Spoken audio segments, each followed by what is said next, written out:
baru aktivitas bentar, udah capek, naik tangga dikit capek, terus baru, olahraga sedikit capek. Nah itu perlu diwaspadai. Seiring dengan perkembangan zaman, pola hidup yang serba instan, makanan instan segala macam, penyakit jantung ini jadi digeser. Kebanyakan sekarang banyak yang anak muda. Ayo duduk santai, tapi tetap deep inside. Bareng Gretong, Tongkrongan. Halo great people, welcome to Gretong. Great Tongkrongan, tempat nongkrongnya anak muda bareng Greatison Live Indonesia. Nah great people, hari ini kita bakal seru-seruan bareng dan bahas seputar deg-degan. Tapi deg-degan kali ini bukan tentang baper. Bisa jadi deg-degan ini adalah kode atau bahaya dari jantung kita. Nah siap-siap nih, karena hari ini kita bakal membahas bareng narasumber kita yang bikin kita lebih aware tentang pentingnya kesehatan jantung. Bareng sama Saya Dr. Timothy Bastian dari Klinik Jakarta Autum Jakarta Stem Cell Center dan juga telemedicine, yes dok. Kai, halo Ya, Dr. salam kenal. Timothy, salam Kak Mesita, kenal. salam kenal. Nah Dr. Timothy, mungkin aku mau langsung nanya-nanya nih tentang apa sih deg-degan yang nantinya bisa menimbulkan kesehatan jantung kita kenapa-kenapa. Wah gak boleh diremehin. Oke dokter, aku mau nanya nih dok, deg-degan itu wajar, tapi kapan sih kita harus mulai curiga dok? Oke, jadi deg-degan itu kalau dalam bahasa medisnya itu palpitasi. Jadi adalah sensasi detak jantung yang berdetak tidak biasanya gitu.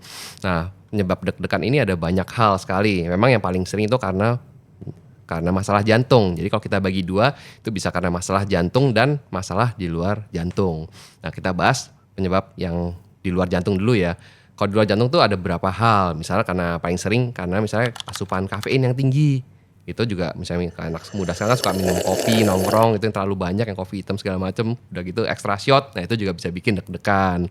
Terus juga asupan alkohol, ambil nongkrong, party segala macam juga bisa bikin juga deg-degan. Terus juga misalnya kayak hidup kayak merokok atau nge-vape, itu juga bisa menimbulkan faktor resiko juga untuk jantung juga, seperti itu. Terus bisa juga karena ada masalah kesehatan yang di dalamnya yang diderita. Misalnya karena masalah tiroid, itu juga bisa menyebabkan deg-degan gitu. Ataupun karena masalah kelainan darah, misalnya pada anemia, itu juga bisa menimbulkan salah satu efeknya. Selain kadar hemoglobinnya turun, itu juga bisa menimbulkan masalah efek kayak jantung, atau juga bisa menimbulkan deg-degan. Terus juga bisa juga karena masalah psikosomatis, ini juga tidak boleh kita remehkan. Misalnya karena cemas, atau misalnya karena panik, dan misalnya karena apalagi zaman sekarang kan stres pekerjaan, deadline, itu menuntut kita anak-anak muda lebih aktif dan lebih cepat gitu dibandingkan yang zaman-zaman dulu. Itu juga bisa memicu stres yang berlebihan. Itu juga bisa menimbulkan salah satu efek juga yang deg-degan. Nah, ya, kalau yang itu tadi yang masalahnya di luar jantung, tapi ada juga yang masalah deg-degannya itu disebabkan karena masalah jantung. Nah, kalau penyebab dari deg-degan masalah jantung ini biasanya tuh deg-degannya tuh cepat, dia kuat, tapi iramanya tidak beraturan, kadang ada jedanya. Itu yang perlu diwaspadai. Nah, itu juga bisa durasinya tuh cukup lama, bisa lebih dari 5 menit gitu. Nah, kalau misalnya kayak tadi kan yang di luar jantung kan jarang sekali sampai selama itu ya, sampai lebih dari 5 menit. Tapi kalau misalnya jantung tuh biasa durasinya cukup lama, lebih dari 5 menit. Nah, hal itu juga bisa disertai dengan tanda-tanda keluhan yang lain yang perlu diwaspadai. Misalnya karena bisa sampai disertai dengan pingsan, ataupun nggak sampai pingsan, sampai hampir pingsan. Nah, itu juga harus diwaspadai. Terus juga misalnya deg-degannya disertai dengan kayak sesak nafas, atau misalnya kelelahan yang ekstrim, baru aktivitas bentar cepet capek terus deg-degan. Nah, itu yang juga perlu diwaspadai. Terus juga misalnya karena sampai orangnya tuh nyeri dadanya apalagi sampai menjalar ke lengan kiri, sampai menyebar, terus sampai orangnya keringat dingin, terus sampai kayak dadanya panas, kebakar, itu juga salah satu hal yang perlu diwaspadai. Terus juga misalnya muncul juga bengkak pada anggota tubuhnya, yang terutama untuk kaki. Nah, itu bisa juga karena tidak efisiennya pompa jantungnya, itu juga perlu diwaspadai gitu. Untuk sobat-sobat great people. Oke, great people. Jadi sebenarnya kalau dari yang tadi Dr. Timothy udah mention, sebenarnya kalau detak jantung kita itu berirama atau deg-degan, itu sebenarnya ada berbagai macam penyebabnya. Betul. Dan juga dampaknya. Dan namanya itu kalau medis itu biasanya kita kenal dengan palpitasi ya. Betul. Dok ya. Wow, menarik banget nih. Sekarang aku mau coba nanya-nanya lagi nih dok. Kira-kira nih dok, gejala ringan seperti apa sih yang biasanya kita sering abaikan? Karena mungkin great people sering nggak sadar nih, apa sih emang aku cuma deg-degan biasa doang, nggak taunya itu ada efek negatifnya. Boleh dong dok diinformasikan ke kita. Oke, jadi sobat-sobat great people, kalau untuk gejala ringan yang sering diabaikan, yang tadi kurang lebih saya share sedikit. Jadi kalau deg-degannya disertai misalnya dengan kelelahan yang ekstrim, baru aktivitas bentar, udah capek, naik tangga dikit capek, terus baru olahraga sedikit capek, nah itu perlu diwaspadai. Terus misalnya juga disertai dengan keluhan yang tadi, pingsan ataupun hampir pingsan, itu harus sangat diwaspadai gitu. Berarti itu kan kemungkinan besar ada masalah pada jantungnya karena deg-degannya tadi. Ataupun disertai dengan keluhan yang tadi kayak sampai sesak nafas ketika aktivitas ataupun lagi istirahat, terus juga dengan nyeri dada yang tadi menjalar sampai keringat dingin, sampai kayak rasanya sampai kayak ditusuk atau ditindih, ataupun juga tadi bengkak pada kaki gitu. Nah itu yang adalah gejala-gejala yang perlu kita aware. Oke. Kalau ini deg-degannya bukan hal yang biasa. Oke. Dok, tapi mau nanya deh, biasanya itu yang punya penyakit jantung itu anak muda atau hanya orang tua aja dok? Nah, kalau zaman dulu tuh kita taunya tuh kalau penyakit jantung tuh identik dengan orang yang udah tua ya, usia 40-50 tahun ke atas. Tapi seiring dengan perkembangan zaman, pola hidup yang serba instan, makanan instan segala macam, penyakit jantung ini jadi geser. Banyak kan sekarang banyak yang anak muda gitu, banyak bahkan orang yang usia 30 tahun juga udah ada berapa yang ada sampai sumbatan jantung atau serangan jantung gitu. Jadi memang penyakit jantung ini trennya dengan seiring hidup kita seperti ini bergeser ke anak muda gitu. Oke, nah great people, jadi great people udah mulai harus hati-hati ya, karena ternyata gak cuman orang tua, tapi anak-anak muda juga berpotensi untuk punya penyakit jantung, betul ya dok ya? Betul sekali. Oke, gimana nih dok cara kenali dirinya, cara mendeteksinya supaya kita bisa tahu nih, wah kayaknya ini gejala jantung nih gitu. Jadi yang paling penting adalah kita harus aware dengan alarm atau kondisi tubuh kita sendiri gitu. Karena kan yang paling tahu kondisi tubuh kita ya kita sendiri gitu. Jangan cuek aja. Ya misalnya kayak tadi muncul deg-degan disertai dengan keluhan yang hampir pingsan atau pingsan, terus sampai kelelahan yang ekstrim, terus sampai sesak nafas atau nyeri dada atau sampai ada bengkak di kakinya. Nah itu adalah hal-hal deg-degan yang disebabkan oleh jantung dan harus diperiksakan gitu. Jangan kita abai aja. Terus juga lakukan ya dengan pola hidup yang sehat gitu. Zaman sekarang kan karena kesibukan dan juga stres kan kita kadang makan segala macam atau istirahat atau aktivitas fisik kan kita banyakan mager gitu. Apa-apa banyakan pesan istilahnya apa ojek online atau apa segala macam untuk makan dan lain-lain, itu pun juga kita nggak jaga. Jadi itu yang istilahnya menjadi apa kesemuanya akumulasi dari penyakit jantung tersebut gitu di kemudian hari kalau kita tidak jaga. Nah bener banget tuh, jadi memang kita harus tahu sendiri nih great people, diri kita tuh sebenarnya punya nggak sih penyakit jantung, terus kita harus udah mulai perhatiin nih mana-mana aja yang harus kita jaga, dan utamanya adalah gaya hidup nih. Terus dokter, misalnya aku udah ngerasa aduh kayaknya aku punya gejala jantung nih, aku gimana nih dokter, harus konsultasinya kemana, terus juga apakah harus ke dokter atau ada alternatif lain, itu ada rekomendasi nggak dokter? Kalau zaman sekarang tuh kan banyak ya, kalau misalnya untuk periksa kesehatan jantung kita bisa lakukan dengan medical check up gitu ya, rutin misalnya setahun sekali gitu. Jadi itu bisa ke lab atau vaskes terdekat gitu, atau bisa juga dengan sekarang udah dengan kecanggihan teknologi kita bisa konsultasi atau video call dengan banyak platform kesehatan gitu. Salah satunya juga misalnya dengan kalau saya di YesDoc, nah kita bisa telekonsultasi dengan dokter 24 jam setiap hari kapanpun dimanapun. Kalau misalnya ataupun video call, misalnya butuh kondisi kesehatan yang perlu dilakukan konsultasi kapanpun kita bisa lakukan segera gitu. Oke, wah menarik banget nih dok. Bentar. Jadi kalau misalnya aku malam-malam nih dok, terus tiba-tiba aduh deg-degan banget nih, kayak pengen periksa ke dokter, tapi udah nggak sempet nih kalau misalnya harus keluar malam-malam bahaya atau ada potensi-potensi lain, kira-kira bisa nggak tuh dok, aku dari HP aja terus buka aplikasi YesDoc dan lain sebagainya, tuh berarti bisa ya dok ya? Bisa banget, jadi bisa di-download aja dari misalnya App Store-nya atau misalnya Play Store-nya, tadi aplikasinya YesDoc, nanti tinggal konsultasi aja gitu. Oke, jadi satu genggaman tapi kita bisa konsultasi kesehatan kita kapanpun dan dimanapun. Nah dokter Dokter punya nggak pengalaman menarik cerita dari teman-teman yang punya potensi jantung misalnya terus konsultasi ke dokter di waktu-waktu atau di hal-hal yang nggak bisa dokter prediksi? Boleh dong dok diceritain sedikit. Oke, terkait hal ini dulu pernah ya, dulu ada pasien dia konsultasi tapi waktu dia kondisinya udah tidak sadar tapi dia lagi di KRL tapi untungnya ada satu penumpang yang aware dengan aplikasi ini dan dia langsung istilahnya membantu login terus langsung connect dengan Yesdoknya dia yang melakukan konsultasi untuk kondisi pasien tersebut yang pingsan. Waktu kondisi pasiennya tuh pingsan dan juga henti napas gitu. Jadi kita dari Yesdok kita bisa video call, kita tahu kondisi pasien tersebut, kita bisa kasih instruksi untuk istilahnya penumpang yang KRL tadi untuk menolong si pengguna aplikasi Yesdok tadi yang pingsan tadi untuk istilahnya bantuan hidup dasarnya RJP-nya sebelum melakukan evakuasi ke rumah sakit untuk pertolongan lebih lanjut. Oke, jadi menarik banget ternyata dulu dokter punya Nah, pengalaman menolong atau melakukan pertolongan pertama via video call. ya, Betul ya dok ya? ya, Wow, menarik banget.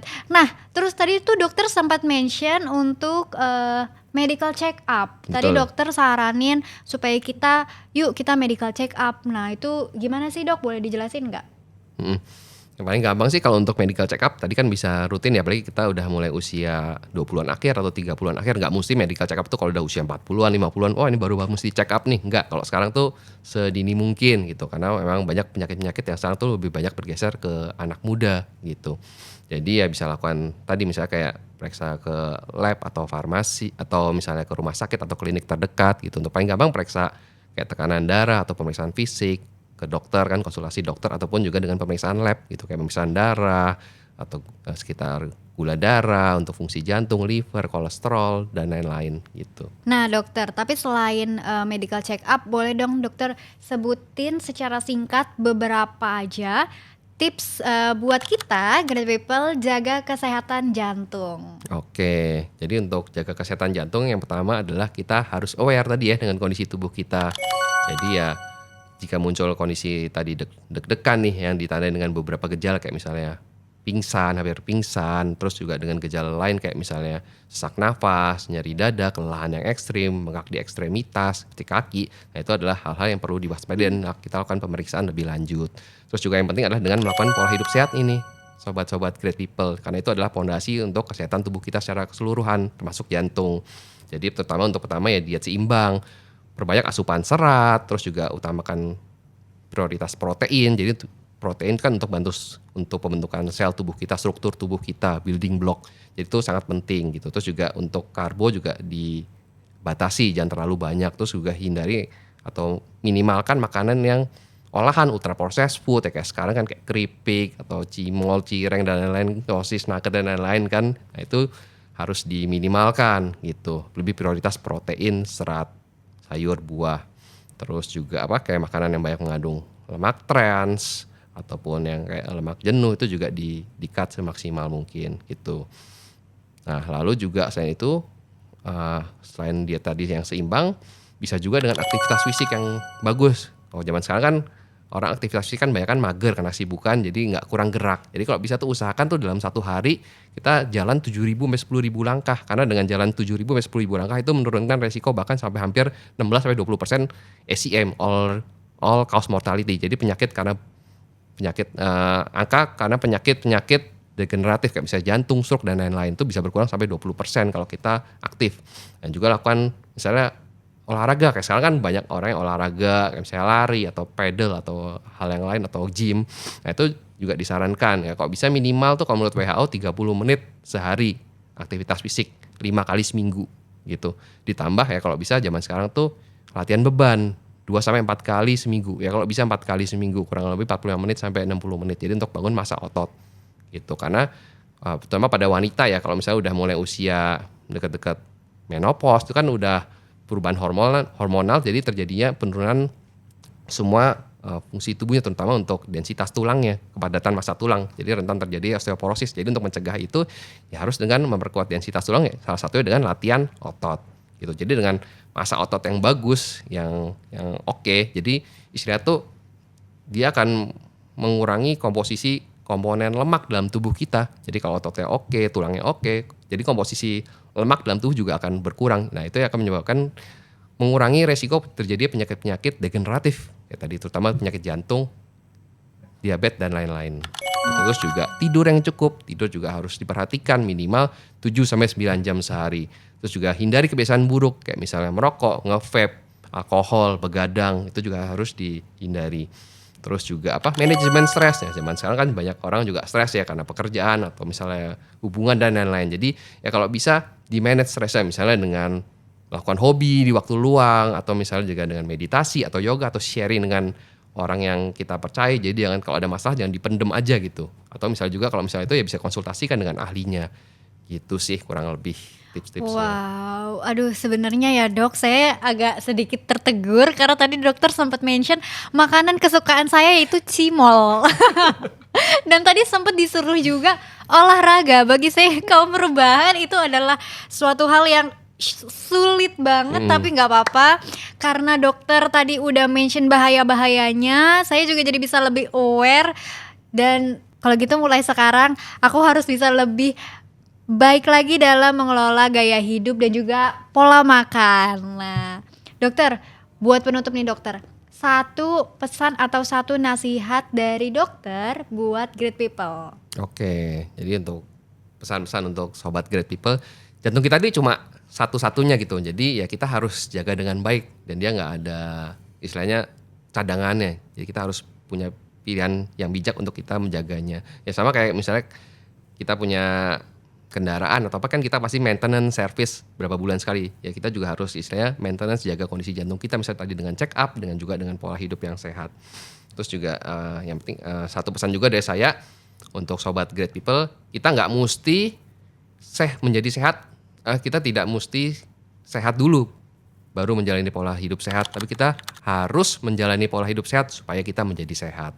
Wah great people, nggak terasa nih obrolan kita ternyata semuanya udah dikupas tuntas bareng sama Dr. Timothy dan banyak banget nih manfaat-manfaat yang bisa kita serap buat kenali diri kita sendiri. Nah great people, ternyata Dr. Timothy itu punya pantun loh buat great people. Yuk kita dengerin. Minum kopi sambil makan bakwan. Cakep. Ngobrol seru sampai lupa waktu. Artinya Jaga kesehatan jantung itu pilihan bijak kawan. Biar deg-degan cuma pas ketemu kamu. Cih, pada malu nggak digombali sama Dr. Timothy.